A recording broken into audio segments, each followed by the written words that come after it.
በስመ አብ ወወልድ ወመንፈስ ቅዱስ አሐዱ አምላክ አሜን። ብሩካን እግዚአብሔር ልጆች በክርስቶስ የተወደዳችሁ እግዚአብሔር አብ ልጆች ብሎ የጠራችሁ መንፈስ ቅዱስ በዘላለም ማኅተም ሀብተወልድ ስመ ክርስትና ሰጥቶ ያተማችሁ በዳግመኛ ልደት የእግዚአብሔር ልጆች ተብለን እንድንጠራ አብ እንዲህ ያለውን ፍቅር የሰጠን እጅግ የታደለ ትውልድ የተባረከ ቤተሰብ የሆናችሁ ሁላችሁም የቅዱሳን ቤተሰቦች እንደምን ቆያችሁ?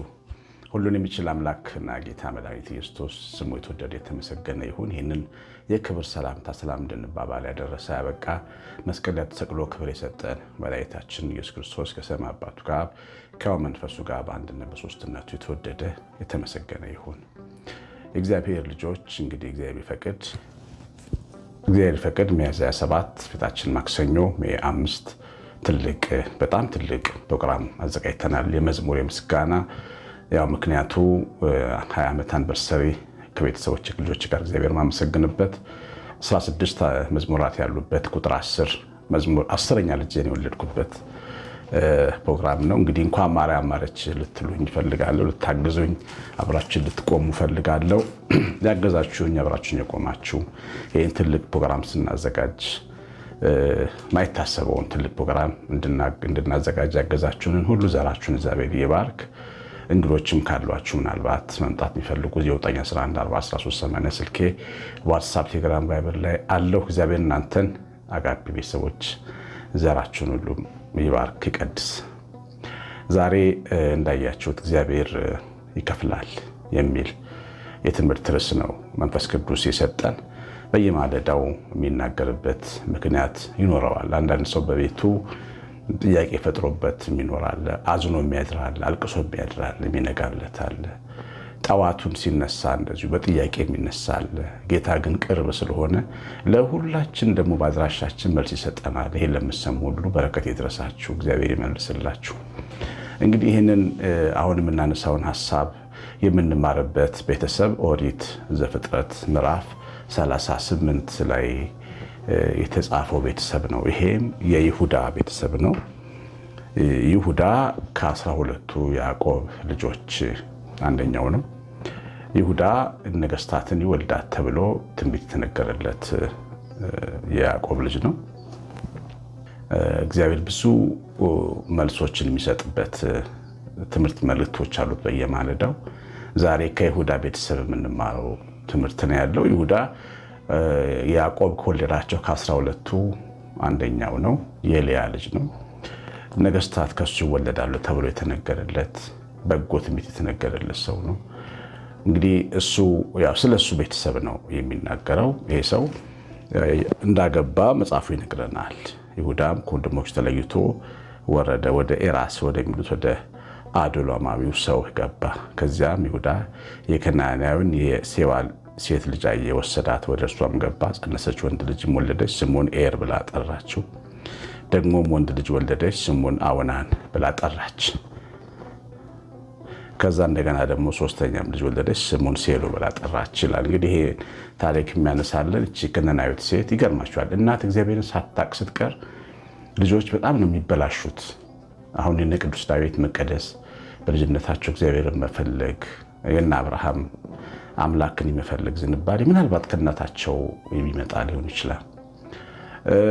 የያዕቆብ ተመስጦ ማሰላሰል ከእናቱ ከርብቃ የወሰደው መሆኑን ትረዳላችሁና እናት መንፈሳዊ ስትሆን ልጆች መንፈሳዊ መሆን እድል አላቸው። ካልሆነችም ደግሞ በጣም አደጋ አለው እና እቺ ከነናዊት ሴት ነች። ከነናውያን በያዕቆብና በአብርሃም ቤተሰብ ውስጥ የሚወደዱ አልነበሩም እና እንደውም አብርሃም ከነናውያንን እንዳያገባ ነው ልጁ ይስሐቅን ወደ ሶሪያ ባሪያውን የላከው። ከነናውያን ነፍስ ያሳዝኑ ነበር። በጊዜው እግዚአብሔርን የሚፈራ ቤተሰብ የሚያዝንባቸው አይነት ነበሩ። ይሁዳ ግን ወረደ ነው እንደውም ዝቅ ብሎ ወረደ ነው የሚለውና ወረደና ከነናዊቷን ሴት አገባ እና 3 ወንድ ልጆች ወለደች፣ አውናን፣ ኤር፣ ሴሎ። እነዚህ 3 ልጆች የወንድ ልጆች እንግዲህ ለእስራኤል አባቶች ትልቅ ክብር ናቸው። ወሰዱና ትማር የሚባለውን ዝቅ ብሎ ትማር ለምትባል ለአንዲት ሴት አጋባሁ የመጀመሪያውን ልጅ እና የበኩር ልጁን ኤርን ትዕማር ለምትባል ሚስት አጋባው ይላል ቁጥር 7 ላይ። የይሁዳም የበኩር ልጅ ኤር በእግዚአብሔር ፊት ክፉ ነበር፣ እግዚአብሔርም ቀሰፈው።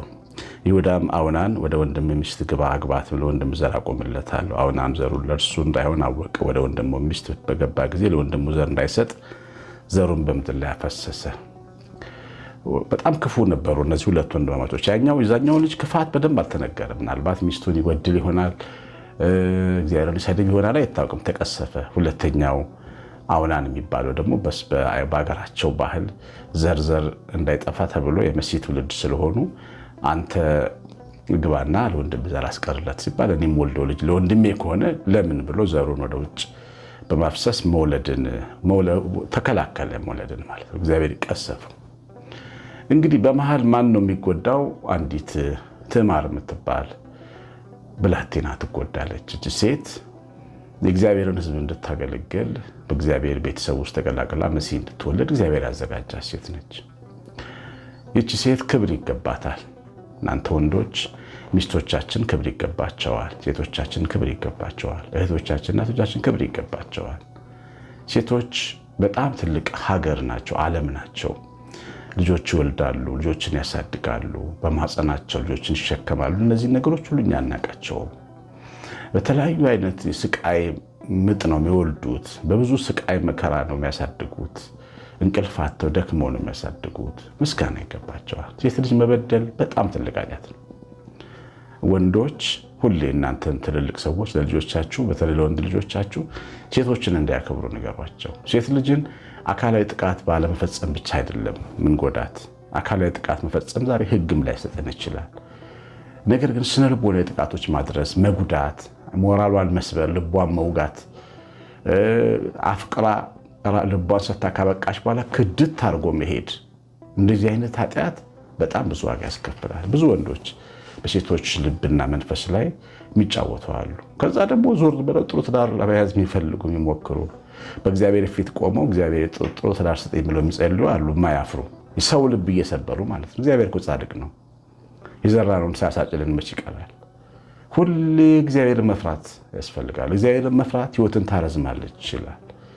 እና ሴቶች እህቶቻችንን፣ ሴቶች እናቶቻችንን ልንንከባከባቸው፣ ልናዝንላቸው ይገባል። እኔ መቼም ሁሌ ተቀምጬ ባለቤቴን ስመለከታት ወልዳ በተኛች ጊዜ ከልጆቻችን ጋር ያላትን ነገር ስመለከት በጣም ሴቶች የሚያሳዝኑኝ። እንቅልፍ የላቸው፣ ሌሊት ይነሳሉ፣ አይነጫነጩም፣ በልጆቻቸው እንደሳቁ ደግሞም እየደከሙ ይህን ሁሉ ሐሰት ተሸክመው ይኖራሉ። እና ሴቶች ክብር ይገባቸዋል፣ ክብርም ያንስባቸዋል እውነት ለመናገር። እነዚህ ወንዶች ግን እናታቸው በደንብ ያስተማረቻቸው አትመስልም። የሰው ዋጋ አስተምሮ ማሳደግ ያስፈልጋል። ልጆቻችን፣ እናንተ ቤተሰቦች ወንዶች የሴቶችን ዋጋ ማወቃል፣ ሴቶች የወንዶችን ዋጋ ማወቅ አለባቸው። ሴቶችም ወንዶችን ማክበር አለባቸው። ዛሬ በተለይ በሰለጠነው ዓለም ወንድን መበቂያ ሕግን ወንድን ለመበቀል ቢጠቀሙ በጣም ሴቶች አሉ። ለፍተው ባዶ እጁን ከቤት የሚያባረሩት እና እንደዚህ አይነት ግፍ መስራት ሕይወትን ያበላሻል። እና እነዚህ ሰዎች ክፉ ልብ ስለነበሩ ነው እግዚአብሔር የቀሰፋቸው። ክፉ ነበረ ይላል። ክፉ ልብ ውስጥ ያለ ክፉ ይገላል። ልብ ውስጥ ያለ ክፉ ጥበብ ከመሰላፍ ታላቸዋል። ልብ ውስጥ ያለ ክፉ ማሸነፊያ፣ መሻገሪያ፣ ማትረፊያ ነው ብሎ የሚያስብ እዚህ ጉባኤ ውስጥ ካለ በጣም ነው የተታለለው ማለት ነው። ይገድለናል። ክፉ መርዝ ነው። በረኪና ከፍቶ ጠጥቶ መሞት ይቀላል ከክፉ። ክፉ ብዙ ነገር ነው ይዞብን የሚሄደው። ይሄው መኖር የሚገባው መሲህን መውለድ የሚገባው በገዛ እጁ ኤር ተቀሰፈ፣ አውናን ተቀሰፈ። እንግዲህ ሁለቱን ሰዎች ሲሞቱ የምትጎዳ መሀል ላይ ትዕማር ነች። እንደውም የሰፈሩ ሰው የአካባቢው ሰው ምን ሊላት እንደሚችል እናንተ መገመት ትችላላችሁ። ገፊ ናት ነው የሚላት። ያገባችሁን ሁሉ የምትገል ነው የሚላት። ያ ኋላ ቀር ዘመን ባሎቿ እየበደሏት፣ ማህበረሰቡ እያገለላት ምን አይነት ብረት ተሸክማ እንደምትኖር ተመልከቱ። በጣም ብዙ ሐዘን፣ ብዙ ግፍ፣ ብዙ በደል ተሸክማችሁ የምትኖሩ ብዙ እህቶች፣ ብዙ ወንድሞች አላችሁ። እግዚአብሔር የሚፈርድ አይመስልም። ለጊዜው አይመስልም።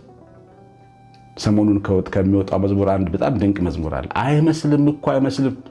ነገር የሚለወጥ አይመስልም። አነጋ ሲለሊቱ ቀኑ ሲከበድ ሲጨልም ታገሳል። እሱ ሰው መቼ ሰው ይረሳል? በፍጹም የእግዚአብሔር ፍርድ ድሆችን አትረሳም። እግዚአብሔር ፍትህ ወደ ድሆች ወደ ተገፉ ትመጣለች፣ ወደ አዘኑ ትመጣለች። ድሆች ማለት የገንዘብ ድሃ ብቻ አይደለም። ፍትህ ያጣ፣ ፍርድ ያጣ፣ የሚናገርበት ቦታ ያጣ፣ ለማልንገረው እያለ ሲያለቅስ የምትኖር በጣም ብዙ ሰዎች በየቤቱ አሉና በሰው የተበደሉ፣ በሰው የተገፉ፣ በሰው የተጎዳ ልብ ያላቸው ብዙ አሉ እግዚአብሔር ልጆች። እና ትዕማር እንደዚህ ነበረች። ታሳዝነኛለች። ወደ ቤቷ ተመለሰች ይላል። በቃ ሂጂ ተባለች። ያቺ ድንግል የነበረች ሴት 2 ባሎቿን አጣ፣ በሂጂ ተባለች። እና ተስፋ ሰጥቶ ነው ያሰናበታት። ልጄ ትንሹ ሲያድግ ሰጥሻለሁ፣ ዘር ትተኪያለሽ አላት። ነገር ግን ካደገ በኋላ ይሁዳ ልጁን አልሰጣት። ይሄን ጉዳይ ተመለከተች። እሷ ደግሞ የመሲህ ቤተሰብ መሆን ትፈልጋለች። ሕጋዊ ናት፣ ንጹሕ ናት፣ ችግር የለባት ሴት ነች። ስለዚህ አንድ ቀን ሴተኛ ዳሪ ወይም ጋለሞታ ሴት ምስላ ተከናንባ ተኳኩላ መንገድ ላይ ጠበቀችው። እሱ በጎቹን ለማሸለት ያልፋል የሚል ዜና ሰምታ ነው አባታቸው ይሁዳ ትልቁ ማለት ነው። ያው እሱ ሚስቱ ሞታበት ስለነበረ ሴት ሳይ ማለፍ አልቻለም። ልግባ ወደ አንቺ አላት። ምን ትከፍለኛለህ አለችው። ፍየል እልክልሻለሁ። ፍየል ደግሞ ገና እዛው ማዶ ነው ያለው፣ እስክትልክልኝ መያ ስጠኝ አለችው። እሺ አለ። ቀለበቱን በትሩን ሰጣትና ተኛ ከሷ ጋር እና ተነስቶ ሄደ። ከዛ እዛ ከደረሰ በኋላ በሉ ቀለበቴንና በትሬን ይዛችሁልኝ ነው ብሎ ፍየል አስጭኖ መጣ። እሷ ግን የለችም፣ ጋለሞታ አይደለችማ፣ የተገፋ ሴት ነቻ። በኋላ ቆይቶ ጸነሰች። ትዕማር እኮ ጸነሰች የሚል ዜና ተሰማ። የአገሩ ሰው ሁሉ ሆዷ ሲገፋ ማውራት ጀመረ። ይገርማቸዋል። በሰማ ጊዜ ምን ታውቃላችሁ? በእሳት ትቃጠላል። አመንዝራለች። ፍርደ ገምድል፣ ጨካኝ ፍርድ፣ አባት ጨካኝ፣ እናት ጨካኝ፣ ልጆቹ ጨካኞች፣ ትገደል አለ። አመንዝራለቻ። እሱ እኮ ቃሉን አልጠበቀም። ሴሎ መስጠት ነበረበት፣ ልጁን ማጋባት ነበረበት። ፈራጆች ራሳቸውን አይመለከቱም። ሁልጊዜ ሰው እየከሰሱ ነው የሚኖሩት። ሁልጊዜ የሰው ኃጢአት እያወሩ ትገደላል። ከዛ እሷ ምን አለች? ለዚህ በትርና ለዚህ አምባር ባለቤት የጸለስኩት ብላ አላከችለት። ቀለበቱን ሲመለከት፣ በትሩን ሲመለከት ደነገጠ። በእውነት እሷ ጻድቅ፣ እኔ ኃጢአተኛ ሰው ነኝ አለ።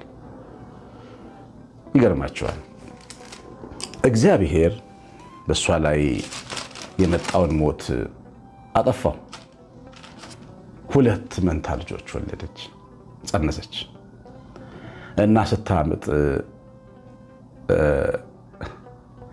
ቁጥር 27 ላይ የመውለጃ ጊዜ የምነው ደረሰ። መንታ ልጆች በሆዷ ውስጥ ነበር። ስትወልድም አንዱ እጁን ይዞ ወጣ። አዋላጊቱም ቀይ ፈትል ወስዳ በእጁ አሰረችለት። የመጀመሪያ ይወጣል አለች።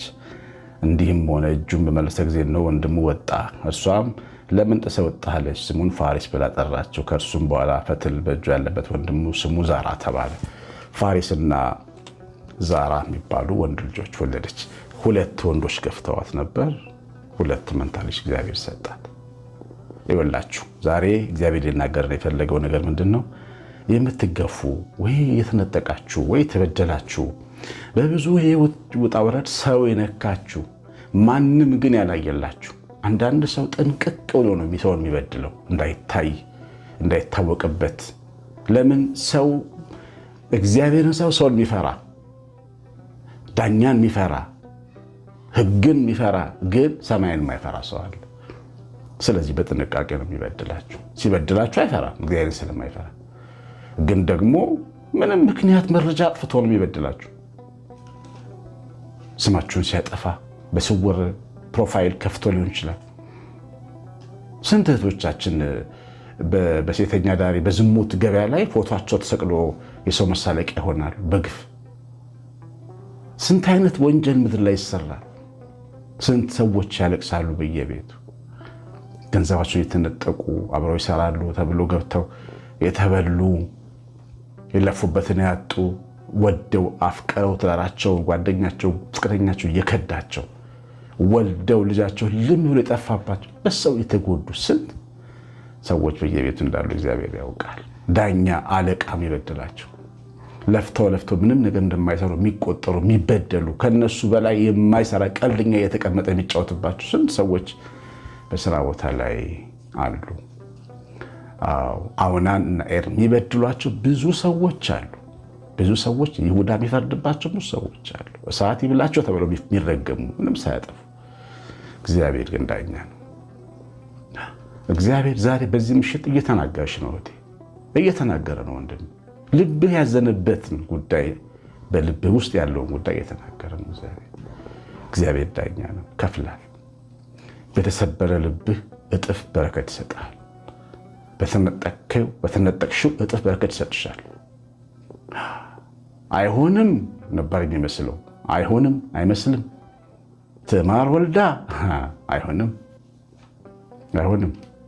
ግን ሆነ። እግዚአብሔር ፈረደ። ያውም ደግሞ ፋሪስ የዳዊት ቅድመ አያት የመሲ ዘር ተወለደ ከሷ ማፀን። ከመሲ ቤተሰብ ተቆጠረች። እንደውም ማቴዎስ ወንጌል ስለ ጌታ ትውልድ ሲዘረዝር ስሟ ተነስቷል። እሷ ከሴቶች ስማቸው ከተነሱት መካከል አንዷ እሷ ነች።